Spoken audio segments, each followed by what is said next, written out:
Adilabad parliament సెగ్మెంట్లో ప్రధాన పార్టీలు మహిళా సంక్షేమ జపం చేస్తున్నాయి. 53% ఉన్న మహిళా ఓటర్లను ప్రసన్నం చేసుకునేందుకు ఎంపీ అభ్యర్థులు ప్రదక్షిణలు చేస్తున్నారు. మహిళా ఓట్లు అధికంగా ఉండడంతో కాంగ్రెస్ ఏకంగా మహిళనే బరిలోకి దించింది. మహిళా సంక్షేమం చేస్తామని, భవిష్యత్తులో మరింత అభివృద్ధి చేస్తామని ప్రచారం చేస్తున్నారు కాంగ్రెస్, బీజేపీ, బీఆర్ఎస్ అభ్యర్థులు.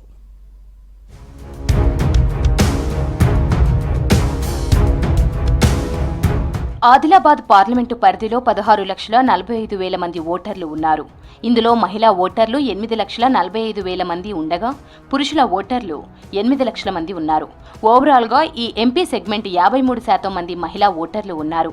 ఆదిలాబాద్ ఎంపీ నియోజకవర్గంలోని 7 అసెంబ్లీ సెగ్మెంట్ల వారీగా చూస్తే ఆదిలాబాద్లో 2,44,000 ఓటర్లు ఉండగా 1,25,000 మహిళా ఓటర్లు ఉన్నారు. సిర్పూర్ టీలో 2,28,000 మంది ఓటర్లు ఉండగా 1,14,000 మహిళా ఓటర్లు ఉన్నారు. ఆసిఫాబాద్లో 2,27,000 ఓట్లు ఉండగా 1,14,000 మహిళల ఓట్లు ఉన్నాయి. ఖానాపూర్లో 2,24,000 ఓటర్లు ఉండగా 1,15,000 మహిళా ఓటర్లు ఉన్నారు.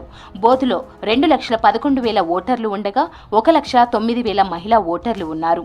నిర్మల్లో 2,58,000 ఓటర్లు ఉండగా 1,36,000 మంది మహిళా ఓటర్లు ఉన్నారు. ముతోల్లో 2,54,000 ఓట్లు ఉండగా 1,31,000 మహిళా ఓట్లు ఉన్నాయి.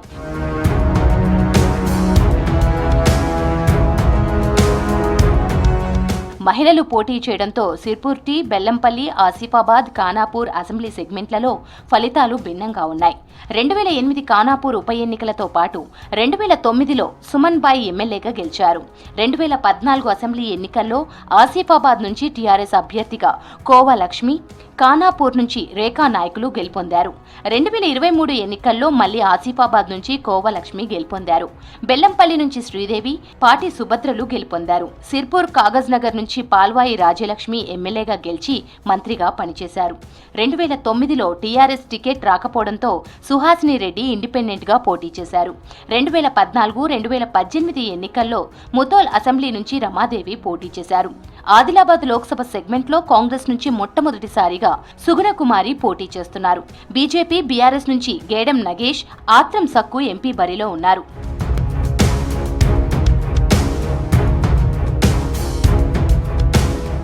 లోక్సభ ఎన్నికల్లో రాష్ట్రంలో 3 మహిళలను పోటీలో నిలిపింది కాంగ్రెస్ పార్టీ. ఆదిలాబాద్ ఎంపీ స్థానానికి ఆత్రం సుగుణ, మల్కాజ్గిరిలో సునీత మహేందర్ రెడ్డి, వరంగల్ నుంచి కడియం కావ్యలను పోటీలో నిలిపారు. అసెంబ్లీ ఎన్నికల్లో మహిళల పోలింగ్ 22 నుంచి 32% నమోదవుతూ వస్తోంది. ఈ ఎన్నికల్లో మహిళా ఓటర్ల పోలింగ్ శాతం 35 నుంచి 40% నమోదవుతుందని అంచనా వేస్తున్నారు పార్టీల నేతలు. ఆదిలాబాద్ ఎంపీ సెగ్మెంట్లో 53% ఉన్న మహిళల ఓట్లు కీలకంగా మారనున్నాయి. ఆదిలాబాద్ ఎంపీ నియోజకవర్గంలో సగానికి పైగా మహిళా ఓటర్లు ఉన్నారు. దీంతో ఎమ్మెల్యేల విజయాన్ని ప్రభావితం చేసినట్లుగానే ఎంపీ ఎన్నికల్లోనూ ఇంపాక్ట్ ఉంటుందని మహిళా ఓటర్లను ఆకర్షించేందుకు పార్టీలు ప్రయత్నాలు చేస్తున్నాయి. మహిళా సంక్షేమాన్ని గత పాలకులు విస్మరించాయని విమర్శిస్తున్నారు కాంగ్రెస్ నేతలు. మహిళా సంక్షేమం తమ పాలనలోనే జరిగిందని, భవిష్యత్తులో మరింత అభివృద్ధి చేస్తామని బీజేపీ, బీఆర్ఎస్ నేతలు ప్రచారం చేస్తున్నారు. ఆదిలాబాద్ ఎంపీ సెగ్మెంట్లో 53% ఉన్న మహిళా ఓటర్లపైనే ప్రధాన పార్టీలు ఫోకస్ చేస్తున్నాయి. మహిళల కటాక్షంపైనే అభ్యర్థుల భవితవ్యం ఆధారపడి ఉంది. ముఖ్యంగా ఈరోజు మహిళల సంక్షేమం కానీ, మహిళల అభివృద్ధి కానీ ఈరోజు ప్రతి పార్టీ పార్లమెంట్ ఎలక్షన్లో ఎందరైతే ఎంపీగా పోటీ చేస్తున్నారో అందరూ గెలుపు కోసమే ఎదురు చూస్తారు. కాకపోతే తెలంగాణ రాష్ట్రం సాధించిన తర్వాత ముఖ్యంగా మహిళల సంక్షేమ అభివృద్ధి కోరింది బీఆర్ఎస్ పార్టీ. అత్యధికంగా మహిళా ఓటర్లు ఆదిలాబాద్ పార్లమెంట్లో ఆ ఓటర్లను ఆకర్షించేందుకు, ఆ ఓటర్లు పెద్ద ఎత్తున భారతీయ జనతా పార్టీ వైపు మరలించేందుకు బీజేపీ తరపున అనేక కార్యక్రమాలు చేపడుతున్నాం. ఈ మధ్యనే మహిళా సమ్మేళన కార్యక్రమం కూడా తీసుకోవడం జరిగింది.